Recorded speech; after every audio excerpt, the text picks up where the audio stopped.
निम्नलिखित में से कौन सा पच्य स्वर है? तो पच्य स्वर हमारा कौन सा था? पच्य स्वर होता है आ। प्रयत्न के आधार पर ला किस प्रकार की ध्वनि है? तो ला किस प्रकार की ध्वनि होती है? ये होती है हमारी पार्श्विक ध्वनि होती है, पार्श्विक ध्वनि होती है।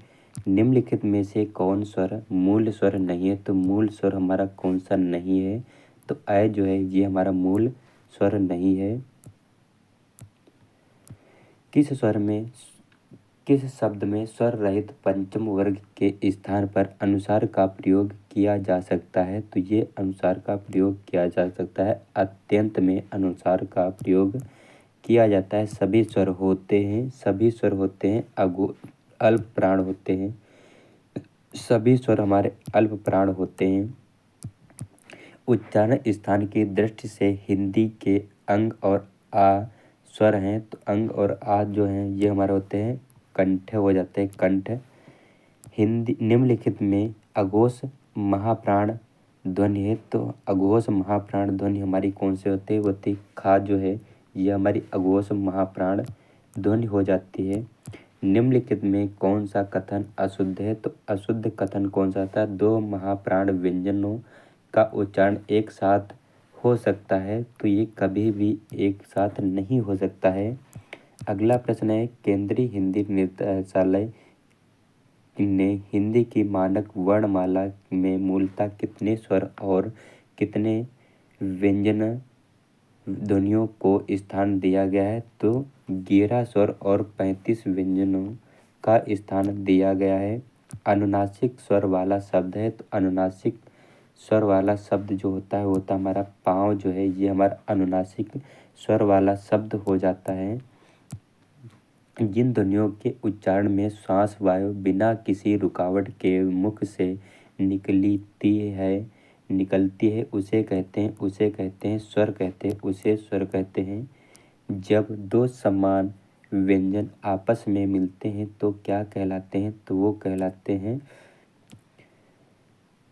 द्वितीय व्यंजन कहलाते हैं, द्वितीय व्यंजन कहलाते हैं। व्यंजन गुच्छ वाला शब्द है। तो व्यंजन गुच्छ वाला शब्द जो होता है वो होता है हमारा क्यारी होता है। व्यंजन गुच्छ वाला शब्द जो होता है वो हमारा होता है क्यारी। किन वर्णों के उच्चारण में कम वायु तथा कम समय लगता है? तो किन वर्णों में उच्चारण में कम वायु तथा कम समय लगता है? तो ये लगता है अल्प प्राण में कम वायु और कम समय लगता है। जो ध्वनि अल्प प्राण नहीं है उसे अलग कीजिए। तो अल्प प्राण ध्वनि हमारी कौन सी नहीं है? तो ये खा जो है ये हमारी अल्प प्राण ध्वनि हो जाती है। का व्यंजन है। तो का व्यंजन जो होता है वो हमारा होता है अघोष होता है। का व्यंजन जो है ये हमारा अघोष हो जाता है, अघोष। किन वर्णों के उच्चारण में हवा स्वर तंत्रियों से बिना टकराए बाहर आती है?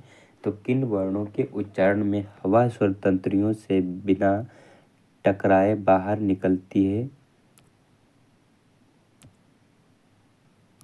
तो बाहर जो निकलती है वो हमारी कौन सी हो जाती है?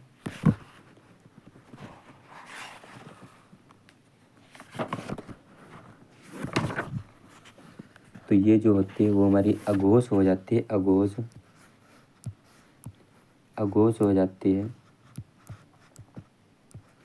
जिन व्यंजनों के उच्चारण से स्वर तंत्रियों में गूंज पैदा न हो उन्हें कहते हैं अघोष, कहते हैं अघोष। इनमें अयोगवाह स्वर है। तो इनमें अयोगवाह स्वर जो होता है वो होता है हमारा अनुस्वार हो जाता है। अनुस्वार और विसर्ग आते हैं। तो अनुस्वार और विसर्ग जो आते हैं वो आते हैं हमारे अयोगवाह व्यंजन में आते हैं। तो अंग और आह आते हैं ये हमारे व्यंजन में आते हैं। किस शब्द में पंचम अक्षर का प्रयोग नहीं है? तो किस शब्द में पंचम अक्षर का प्रयोग नहीं है? अंगूठी में पंचम अक्षर का प्रयोग नहीं है। उच्छिप्त व्यंजन छांटिए। तो उच्छिप्त व्यंजन जो होते हैं वो हमारे होते हैं डा और ढा जो है ये हमारे उच्छिप्त व्यंजन हो जाते हैं। स्वर रहित व्यंजन को लिखते समय उसके नीचे लगता है स्वर रहित व्यंजन को लिखते समय उसके नीचे लगते हैं, उसके नीचे जो लगते हैं वो लगते हैं हलंत लगते हैं। संघर्षी व्यंजन है तो संघर्षी व्यंजन हमारा कौन सा था? संघर्षी व्यंजन जो होता है वो हमारा होता है हा जो है ये हमारा संघर्षी व्यंजन हो जाता है। अर्ध स्वर वाला शब्द अलग कीजिए तो अर्ध स्वर वाला शब्द जो होता है वो हमारा कौन सा होता है? या जो है ये अर्ध स्वर वाला शब्द अलग कीजिए। इनमें से कौन सा शब्द दीर्घ मात्रा वाला है? तो दीर्घ मात्रा वाला शब्द हमारा कौन सा होता है? वो होता है हमारा बैल जो होता है और वैल जो होता है ये हमारे सब दीर्घ मात्रा वाले शब्द हो जाते हैं। अगला प्रश्न है मानक रूप वाला वर्ण नहीं है तो मानक रूप वाला वर्ण नहीं है तो हमारा कौन सा नहीं है? भक्त जो है ये हमारा वर्ण नहीं है। वर्णों को क्रम पूर्वक अलग करना कहलाता है तो अलग करना कहलाता है वर्ण विच्छेद कहलाता है, वर्ण विच्छेद कहलाता है। निम्नलिखित में से कौन सा एक सुम्मिलित नहीं है? तो सुम्मिलित कौन सा नहीं है? तो ये होता है टा का उच्चारण स्थान जो होता है दंत से होता है।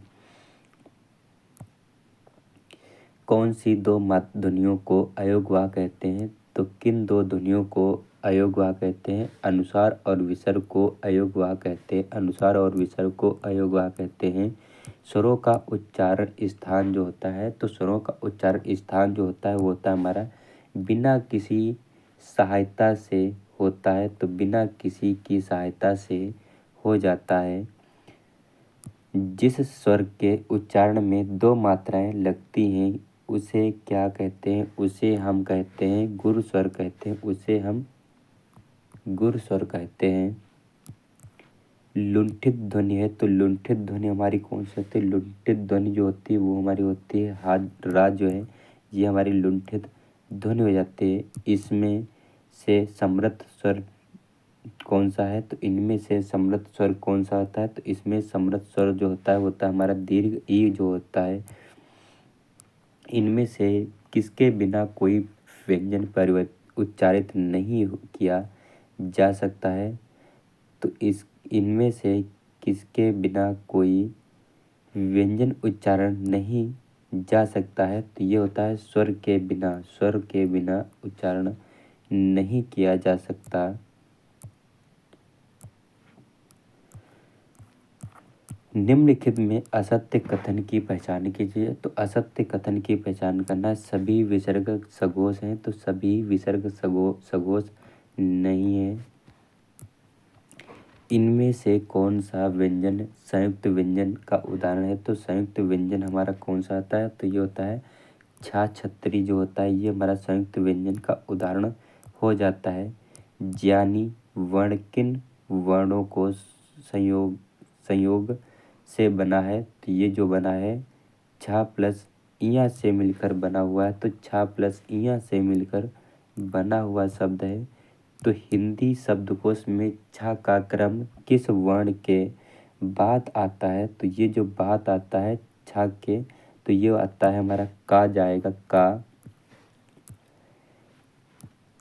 छा वर्ण किसके योग से बना है? तो छा वर्ण किसके योग से बना है? तो ये बना है का प्लस सा के योग से बना हुआ शब्द छा हो जाता है। इनमें से किसका उच्चारण स्थान कंठ है? तो इसका उच्चारण स्थान जो होता है वो हमारा होता है कंठ, ऑप्शन नंबर बी। गा जा छा चा टा इसमें तालाब महाप्राण घोष वर्ण कितने हैं? तो महाप्राण घोष वर्ण कितने हो जाते हैं? तो 0 1 भी नहीं है। किसके उच्चारण में वत्सर्य की सहायता ली जाती है? तो वत्सर्य स्वर की सहायता ली जाती है तो ये ली जाती है सा जो है ये हमारी मूर्धन्य अल्प प्राण अघोष व्यंजन वर्ण का उदाहरण कौन सा है? तो उदाहरण कौन सा होता है? तो ये होता है टा हो जाता है टा। दंत वत्सर्य अघोष वर्ण का उदाहरण कौन सा है? तो दंत वत्सर्य अल्प प्राण अघोष वर्ण कौन सा उदाहरण हो जाता है? तो ये होता है टा हो जाता है ता ता। ता होता है ओष्ठ अल्प प्राण घोष व्यंजन वर्ण का उदाहरण कौन सा है? तो उदाहरण वर्ण कौन सा होता है? वो होता है हमारा बा जो है बा। अघोष महाप्राण घोष व्यंजन वर्ण का उदाहरण कौन सा है? तो अघोष महाप्राण घोष व्यंजन वर्ण का उदाहरण कौन सा है? तो उदाहरण जो होता है भा जो है ये हमारा उदाहरण होता है। मूर्धन्य महाप्राण अघोष व्यंजन वर्ण का उदाहरण कौन सा है? तो मूर्धन्य महाप्राण अघोष व्यंजन वर्ण का उदाहरण कौन सा है? तो ये होता है ठा, ठठेरा होता है ठा। किस समूह में सभी स्वर दीर्घ हैं? तो किस समूह में सभी स्वर दीर्घ है? तो सभी स्वर हमारे दीर्घ कौन से होते हैं? वो होते हैं ई, ऐ, औ, तो ये हमारे दीर्घ स्वर हमारे हो जाते हैं। मूर्धन्य अल्प प्राण घोष व्यंजन वर्ण का उदाहरण कौन सा है? तो व्यंजन वर्ण का उदाहरण जो होता है वो होता है हमारा अंगा हो जाता है अंगा। तालव्य महाप्राण घोष वर्ण का उदाहरण कौन सा है? तो तालव्य महाप्राण घोष वर्ण का उच्चारण कौन सा है? तो ये होता है झा झंडा हमारा उच्चारण स्थान हो जाता है। तो तालव्य महाप्राण अघोष व्यंजन वर्ण का उदाहरण कौन सा है? तो तालव्य महाप्राण अघोष व्यंजन वर्ण का उदाहरण कौन सा है? तो ये होता है हमारा छा छतरी हो जाता है। कंठ महाप्राण घोष व्यंजन वर्ण का उदाहरण कौन सा है? तो उदाहरण जो होता है वो होता है हमारा घा घड़ी हो जाता है। दंत वत्सर्य महाप्राण घोष व्यंजन वर्ण का उदाहरण कौन सा है? तो उदाहरण जो होता है वो होता है हमारा धा धनुष जो है ये हमारा उदाहरण हो जाता है। मूर्धन्य अल्प प्राण अघोष वर्ण का उदाहरण कौन सा है? तो वर्ण का उदाहरण स्थान जो होता है वो हमारा होता है टा हो जाता है टा। किस समूह में वर्णों का उच्चारण स्थान मूर्धा है? तो किस समूह के वर्णों का उच्चारण स्थान मूर्धा है? तो मूर्धा जो होता है सा, री, टा और ठा जो है ये हमारा सभी समूह के वर्णों का उच्चारण स्थान मूर्धा है। फिर अगला प्रश्न है कंठ अल्प प्राण व्यंजन कौन सा उदाहरण हो जाता है? तो कंठ अल्प प्राण व्यंजन वर्ण का उदाहरण कौन सा है? तो उदाहरण जो होता है अंगा हो जाता है अंगा। कंठ अल्प प्राण व्यंजन वर्ण का उदाहरण कौन सा है? तो व्यंजन वर्ण का उदाहरण जो होता है वो होता है हमारा गाग जो है ये हमारा होता है। कंठ महाप्राण घोष व्यंजन वर्ण का उदाहरण कौन सा है? तो वर्ण का उदाहरण जो होता है वो हमारा होता है हा जो है ये हमारा उदाहरण हो जाता है। मूर्धन्य हर्ष स्वर का उदाहरण कौन सा है? तो उदाहरण कौन सा होता है? तो ये होता है उदाहरण री हमारा हो जाता है री। इनमें से किसका उच्चारण स्थान दंत है? तो इनमें से किसका उच्चारण स्थान दंत है? तो उच्चारण स्थान जो होता है वो हमारा होता है टा जो है टा हो जाता है। निम्नलिखित में से कौन सा व्यंजन महाप्राण है? तो व्यंजन महाप्राण कौन सा आता है? तो महाप्राण व्यंजन जो होता है सा और हा जो है ये हमारा महाप्राण व्यंजन हो जाते हैं। निम्नलिखित में से किस व्यंजन का उच्चारण तालु से होता है? तो उच्चारण किस व्यंजन का उच्चारण तालु से होता है? तो तालु से होता है हमारा जा जो है ये हमारा तालु से हो जाता है। ओष्ठ स्पर्श व्यंजन अल्प प्राण अघोष वर्ण कौन सा आता है? तो ओष्ठ स्पर्श व्यंजन अल्प प्राण अघोष वर्ण कौन सा है? तो अघोष वर्ण जो होता है वो होता है हमारा पा हो जाता है पा।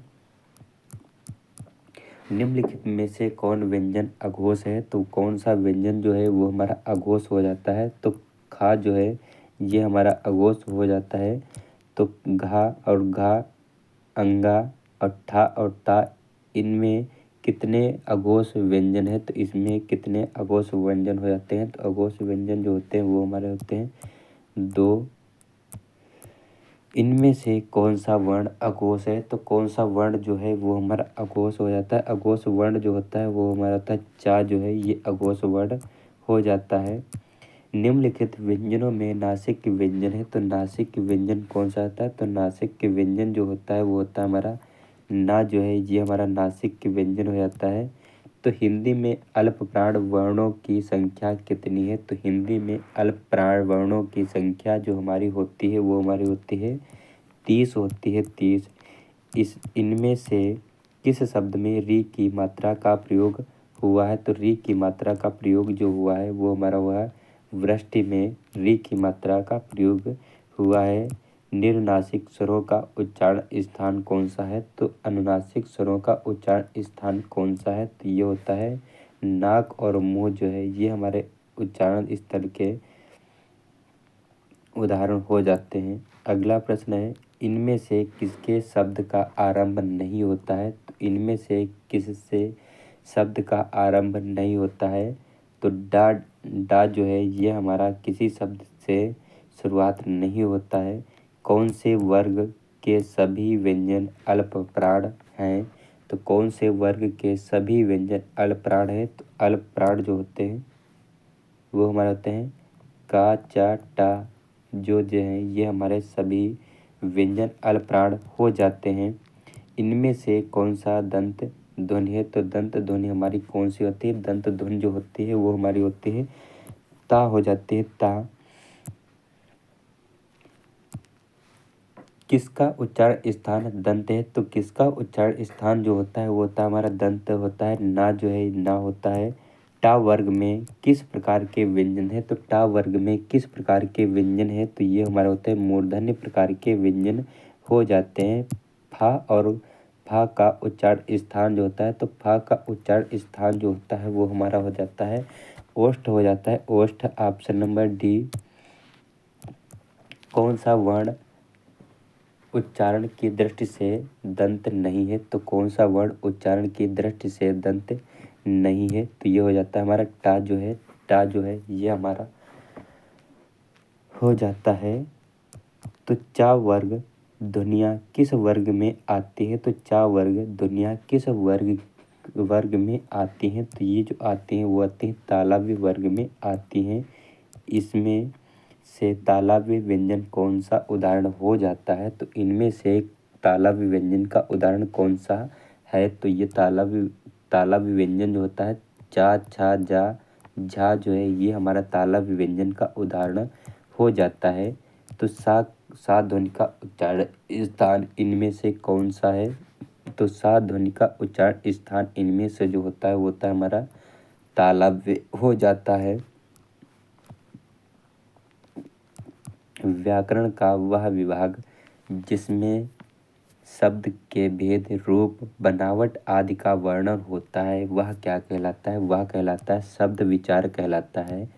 वर्णमाला कौन सा अक्षर पुल्लिंग नहीं है? तो वर्णमाला का कौन सा अक्षर पुल्लिंग नहीं है? तो पुल्लिंग जो ई और ई जो है ये हमारे स्त्रीलिंग हैं। तो केवल मुख से बोले जाने वाले सस्वर वर्णों को क्या कहते हैं? तो वर्णों को क्या कहते हैं? वो कहते हैं निरुनासिक कहते हैं। तो निरुनासिक कहते हैं। अय और अय के उच्चारण में और की सहायता ली जाती है। तो यहाँ पर है तो अय के उच्चारण में कंठ और तालु की सहायता ली जाती है। तो कंठ तालु की सहायता ली जाती है। कंठ तालव्य दीर्घ स्वर वर्ण का उदाहरण कौन सा है? तो वर्ण का उदाहरण जो होता है वो होता है हमारा अय जो है ये उदाहरण हो जाता है। इनमें से किस वर्ण का उच्चारण स्थान कंठ तालु है? तो कंठ तालु जो होता है वो हमारा होता है अय हो जाता है, अय। ओष्ठ दीर्घ स्वर का उदाहरण कौन सा है? तो ओष्ठ दीर्घ स्वर का उदाहरण जो होता है वो हमारा हो जाता है दीर्घ ऊ हो जाता है, दीर्घ ऊ। इनमें से री क्या है? तो री इसमें क्या है? री जो होती है वो होती है संयुक्त व्यंजन हो जाता है। इनमें से री स्वर जो होता है वो हमारा होता है संयुक्त व्यंजन हो जाता है। मूर्धन्य स्पर्श सघोष नासिक अल्प प्राण व्यंजन कौन सा है? तो अल्प प्राण व्यंजन जो होता है वो होता है अड़ा जो है ये हो जाता है अड़ा। इनमें से किन वर्णों को व्यंजन कहा जाता है? तो इनमें से किन वर्णों को व्यंजन कहा जाता है? वो कहा जाता है जिनका उच्चारण स्वरों के वर्णों की सहायता से किया जा सके। तो जिनका उच्चारण स्वरों के वर्णों की सहायता से किया जाए तो वो हो जाता है ऑप्शन नंबर ए। इनमें से कौन सा व्यंजन उस व्यंजन है, तो उस व्यंजन कौन सा आता है, तो उस व्यंजन जो होता है वो हमारा होता है हा। तो उस व्यंजन हो जाता है हा। निम्नलिखित व्यंजनों में नासिक के व्यंजन है, तो निम्नलिखित व्यंजनों में नासिक के व्यंजन जो होता है वो होता है हमारा ना, जो है ये हमारा व्यंजन हो जाता है।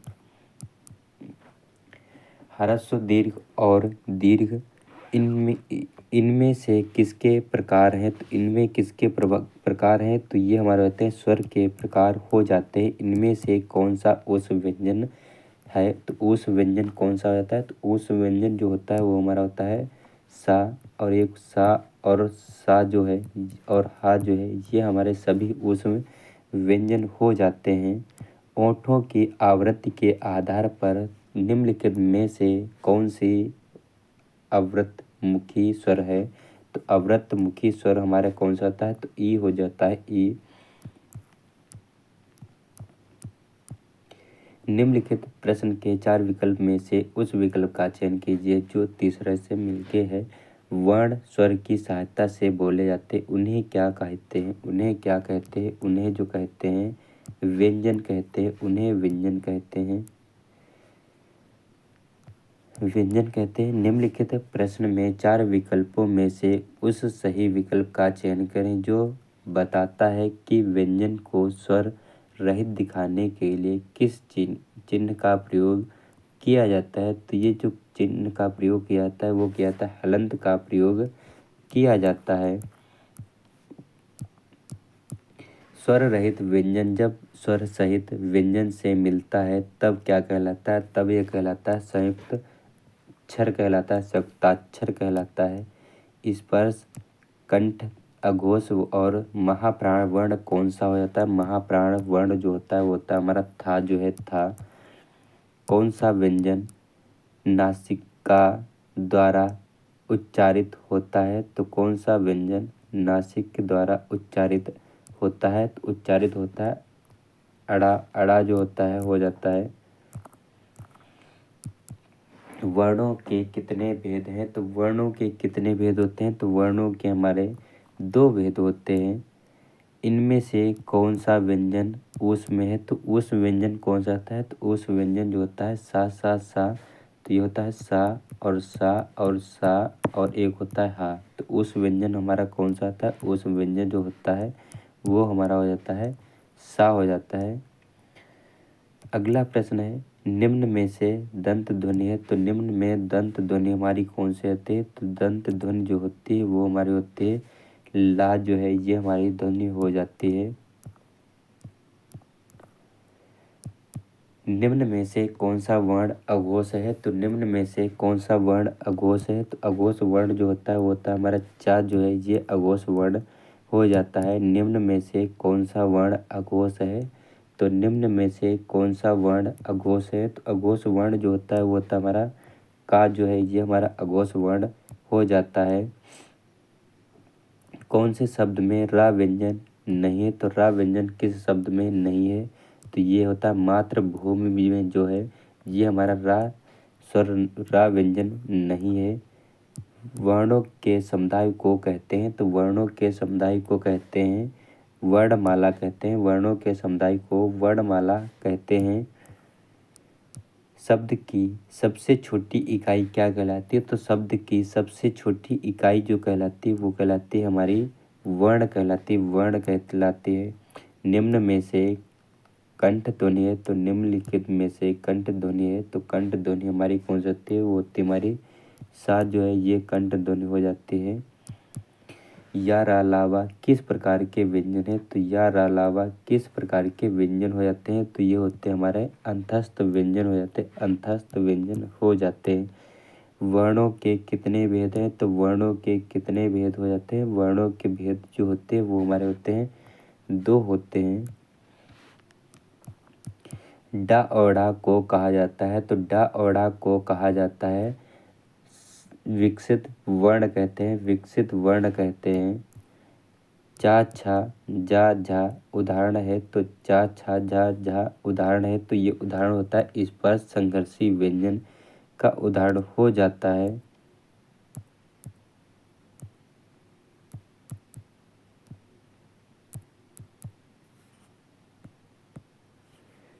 तो अगला जो प्रश्न है वो हो जाता है हमारा।